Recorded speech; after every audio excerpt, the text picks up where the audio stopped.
তারা বিগত দিনেও যে সরকারের 500 প্রথম, পরে 1000, 2 মাসের জন্য 1500 যে স্কিম ছিল, তাতেও মাসের দ্বিতীয় সপ্তাহে দিতেন মোটামুটি 10 থেকে 15 তারিখের মধ্যে। এক্ষেত্রেও প্রত্যেক মাসে 10 থেকে 15 তারিখের মধ্যে যারা বৈধ প্রাপক হিসেবে চিহ্নিত হলেন তারা পেয়ে যাবেন। এইটা ক্লিয়ার করলাম, এবং আপনাদের সরকার আপনাদের পাশে আছে।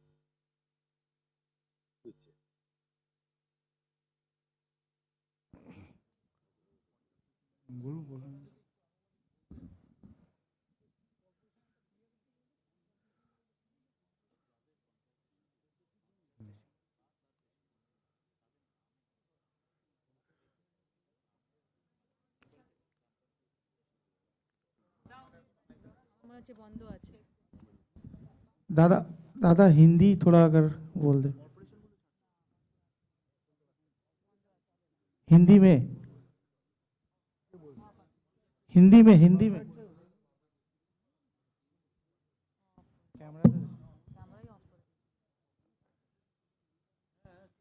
दादा हिंदी में थोड़ा अगर दो लाइन बोल। হ্যাঁ हिंदी हिंदी में স্যার थोड़ा- একটা বলার একটা প্রশ্ন ছিল। एक तो हिंदी थोड़ा हिंदी में बोल दीजिए दादा, 2 लाइन। হ্যাঁ প্রশ্নটা হচ্ছে যে একটি পরিবারে, স্যার এক প্রশ্ন করব। হ্যাঁ যেটা হচ্ছে পরিবারে কজন পেতে পারে, ধরা যাক মা, ছেলের বউ বা মেয়ে একই পরিবারে, তো এরা যদি এই আমাদের যে বেনিফিশিয়ারি, গাইডলাইন আছে, গাইডলাইনের মধ্যে যারা পড়বেন তাদেরকেই দেওয়া হবে। আপনার তো এই সরকারি আপনার যে গাইডলাইন নির্দিষ্ট করে দেওয়া হয়েছে সেই গাইডলাইনের মধ্যে পড়বেন। কোনো পরিবারে একজন হতে পারে, একাধিক ব্যক্তি হতে পারে, যে গাইডলাইন নির্দিষ্ট করা হয়েছে শিশু ও নারী কল্যাণ দপ্তর থেকে, সেই গাইডলাইন অনুযায়ী তারা পাবেন। ধন্যবাদ। সরকারি কর্মচারী, আয়কর প্রদানকারী ও যে মহিলা নিজে 10,000 টাকার বেশি রোজগার করেন তারা বাদ দিয়ে। दादा थोड़ा हिंदी में बोल दे 2 लाइन फॉर नेशनल। মাননীয় মুখ্যমন্ত্রী, বলছিলাম ওই কর্পোরেশনে যেটা বললেন 50 ডেসিমেলের যে বিষয়টা, ওটা যদি আরেকবার বলেন, আর ওই 3 কক্ষের বিষয়টা, ওটা আমরা একটু। 7টি কর্পোরেশন এলাকায় যারা হাফ একরের বেশি জমির ল্যান্ডলর্ড, এটা বিগত যে স্কিমে এটাতে পৌর এলাকা বলেছিল, আমরা গ্রামীণ মানে জেলার পৌর এলাকাগুলোকে এক্সাম্পট করে দিয়েছি। কলকাতার ক্ষেত্রে 50 ডিসমিল জায়গার মালিক যিনি আছেন, আশা করি সেটিতে তার বাড়ি থেকে 3000 টাকা ডিমান্ড করবেন না। স্যারেন্ডার অপশনও আছেন, যারা মনে করেন যে আমরা সরকারি এই টাকাটা নেব না, স্যারেন্ডারও করতে পারেন।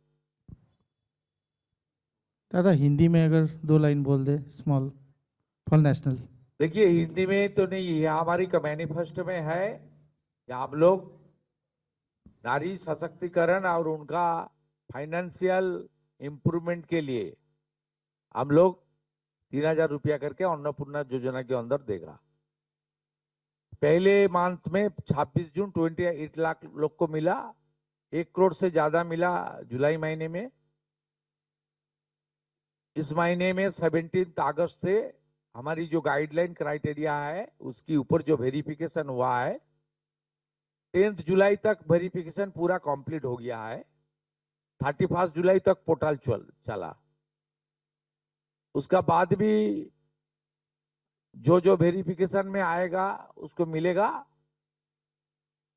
थोड़ा जो हमारी पहले क्राइटेरिया था उसमें रिलैक्सेशन में हम लोग दे दिया, खास करके ग्रामीण क्षेत्रों में हमारी दीदी बहन को मिले, यही हमारी लक्ष्य है।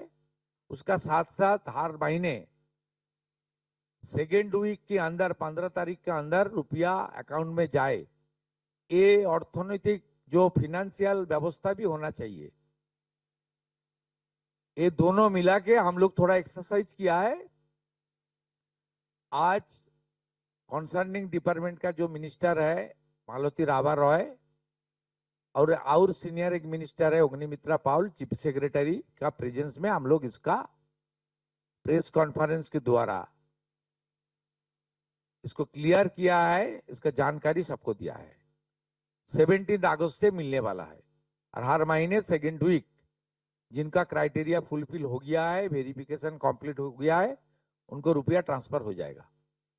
इन कंप्लेन कर का भी एक आपने ऐप लॉन्च की बात की है कि किसी का कोई शिकायत हो तो उसको लेके भी थोड़ा एक लाइन। देखिए, ये बहुत सारे सरकार का प्रोग्राम पहले मध्य प्रदेश से शुरू हुआ, लाडली बहन, उसका बाद आसाम में शुरू हुआ, उसका बाद बंगाल में शुरू हुआ 500 रुपया, उसका बाद हरियाणा में हुआ, महाराष्ट्र में हुआ। आप सब सरकार के देख लीजिए, ये वेरिफिकेशन, कॉम्प्लेन, सजेशन, कॉम्प्लेन और आपका वेरिफिकेशन पोर्टल, एप्लीकेशन पोर्टल, ये ऑनगोइंग है।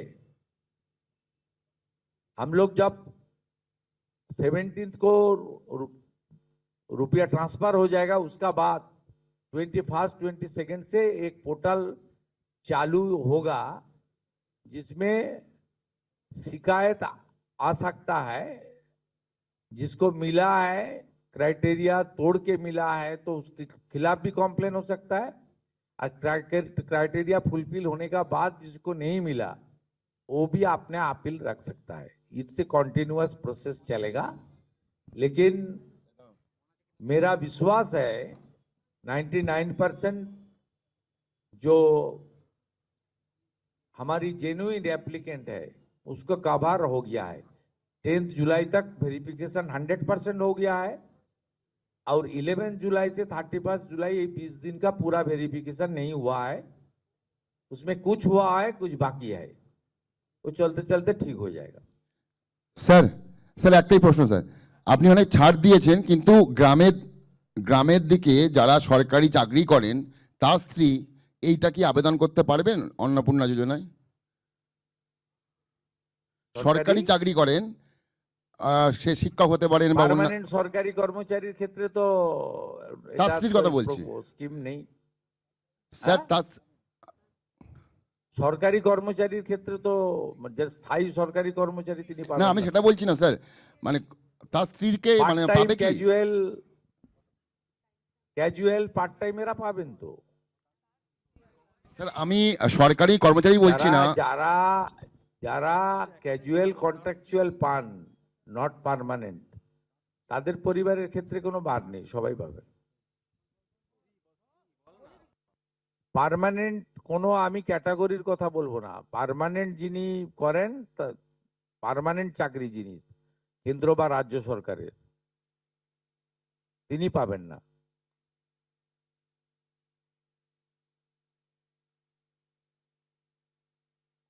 ওনার ভাই স্ত্রী পেতে পারেন, ওনার বাড়ি, ওনার বোন পেতে পারেন, কোনো রেস্ট্রিকশন নেই। আপনার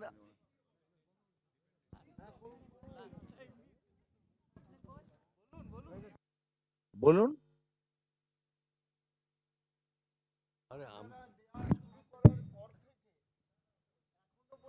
গভর্নমেন্ট ফান্ড কত খরচ হয়েছে আর কত হতে পারে আপনারা গুণিতক করে দেবেন। প্রথম মাসে 28 লক্ষ গুণিতক 3000, দ্বিতীয় মাসে 1,19,00,000 গুণিতক 3000। এই মাসে 17 তারিখ বিকালে মালতীদি বলে দেবেন কত গুণিতক 3000 করে দেবেন। আমরা 8 মাসের জন্য বাজেটে 35,000 কোটি টাকা রেখেছিলাম, আমাদের মনে হয় এই 8 মাসে 48 থেকে 50,000 কোটি টাকা দিতে হবে। তার জন্য আমরা প্রস্তুত, আমরা অর্থ দপ্তরের সঙ্গে কথা বলেছি, ব্যবস্থা নিয়েছি, এবং আমরা প্রত্যেক মাসের, এর আগে যে সরকারের যে 500 টাকা স্কিম ছিল সেটাও 10 থেকে 15 তারিখের মধ্যে যেত, এটাও 10 থেকে 15 তারিখের মধ্যে প্রতি মাসে ভেরিফাইড লোকেরা যারা প্রাপক তারা পেয়ে যাবেন, এবং সম্পূর্ণ কমপ্লিট হয়ে গেলে আমরা কয়েক মাস পরে লিস্টও দিয়ে দিতে পারবো। এখন পোর্টালে আন্ডার ভেরিফিকেশন, পেন্ডিংও কিছু থাকতে পারে। আমার মনে হয় ম্যাক্সিমাম শর্ট আউট হয়ে গেছে। এর আগে যে প্রবলেমটা হয়েছিল তাতে কিছুটা অ্যাকাউন্টসের জন্য প্রবলেম হয়েছিল, অনেকের অ্যাকাউন্ট নাম্বারের সঙ্গে ব্যাংকের, সেটা সেই প্রবলেমের জন্য আমরা সলভ করে নিয়েছি ওটা। তারপরে 3 কক্ষ বিশিষ্ট বাড়ি, এটা সম্পূর্ণ গ্রামীণ ক্ষেত্রে আমরা এক্সাম্পট করে দিয়েছি। তারপরে 50 ডিসিমল জমি অনলি কর্পোরেশনে অ্যাপ্লিকেবল, অন্য জায়গা ছোট মিউনিসিপ্যালিটির ক্ষেত্রেও এক্সাম্পট করে দেওয়া হয়েছে। আর জিএসটি যেটা, সেটাও এক্সাম্পট করে দেওয়া হয়েছে। অতএব অনেকগুলোই এক্সাম্পট করে দেওয়া হয়েছে। আমার মনে হয় ম্যাক্সিমাম লোকজন কভার করে যাবেন। তারপরেও যদি কেউ থাকবেন, অভিযোগ পোর্টাল থাকবে, সব সরকারে আছে। আপনি আগের সরকারের লক্ষ্মীর ভান্ডারেও দেখবেন একইভাবে অভিযোগ পোর্টাল ছিল, তাদের দুয়ারে সরকারে অভিযোগ তারা নিতেন, মুখ্যমন্ত্রীকে বলো কমপ্লেন নথিভুক্ত হতো। আপনি মহারাষ্ট্র দেখবেন, মহারাষ্ট্র 2000 টাকা করে দেয়, অ্যাপ্রক্স 1.5 কোটি মহিলা পান। সেখানেও দেখবেন পোর্টাল চালু আছে, আপনার কমপ্লেন পোর্টাল। অন্য সরকারগুলোর ক্ষেত্রেও ডাউনলোড করে দেখে নিন, সমস্ত জায়গায় পোর্টাল এবং অভিযোগের সিস্টেম চালু থাকে। ইটস এ কন্টিনিউয়াস প্রসেস, এবং রেকটিফিকেশন হতে থাকে, ইনক্লুশন এক্সক্লুশন হতে থাকে। এটা কোনো নতুন কিছু নয়। কিন্তু আমাদের মেজর যে প্রবলেমটা ছিল, 80% আমরা মনে করি জুলাই মাসে ঠিকঠাক ছিল, 20% আমাদের ভুল ত্রুটি ছিল, বা কিছু কিছু ক্রাইটেরিয়াতে শিথিল করা দরকার ছিল। আমরা মনে করেছি যে শহরের ক্ষেত্রে এবং গ্রামের ক্ষেত্রে পার্থক্য, সেটা গ্রামের ক্ষেত্রে আমরা অনেকটা শিথিল করে দেওয়ার ফলে, বা ছোট মিউনিসিপ্যালিটিগুলোর ক্ষেত্রে এবারে আমার মনে হয় ম্যাক্সিমাম শর্ট আউট হয়ে যাবে।